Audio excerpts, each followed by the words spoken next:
In 1987, in March 7 to 12, 100 churches in Zaria City were burned down, and over 300 Christian homes and businesses, cars, and a couple of people killed and destroyed.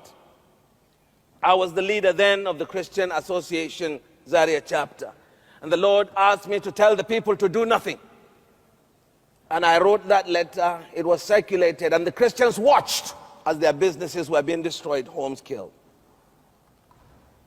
In 2010, I was in Jos as bishop. To the date, 7th to the 12th of March, 3 villages in the near outskirts of Jos,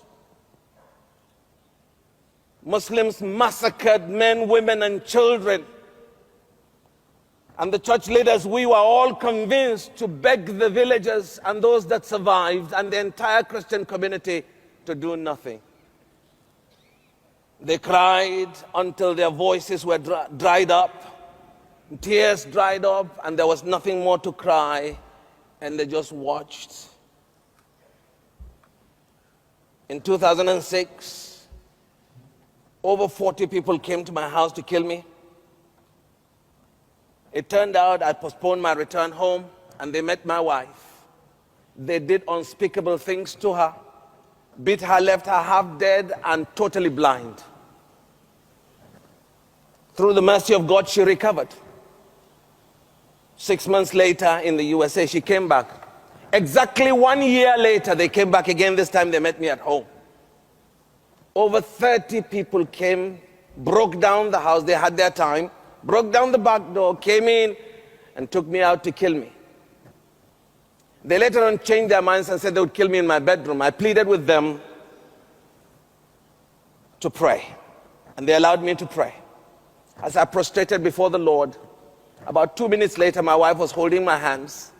5 minutes later, my son came in, and I said, "What are you doing here?" And he said, "Daddy, they've gone." What chased them away, what they saw, what they didn't see, only eternity will reveal. Now, friends, I'm not saying this to play down on those who have died. I've lost a classmate who was a pastor in Kaduna. He was roasted in his church. I've lost colleagues, schoolmates, and brothers and sisters who've been slaughtered for the faith.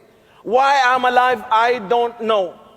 But one thing I know, until my time is up, and I know I will die someday, blood crash, air crash, car crash, whatever crash. Until that day, I have a gospel to proclaim. I have a gospel worth living for, and I have a gospel worth dying for. Amen.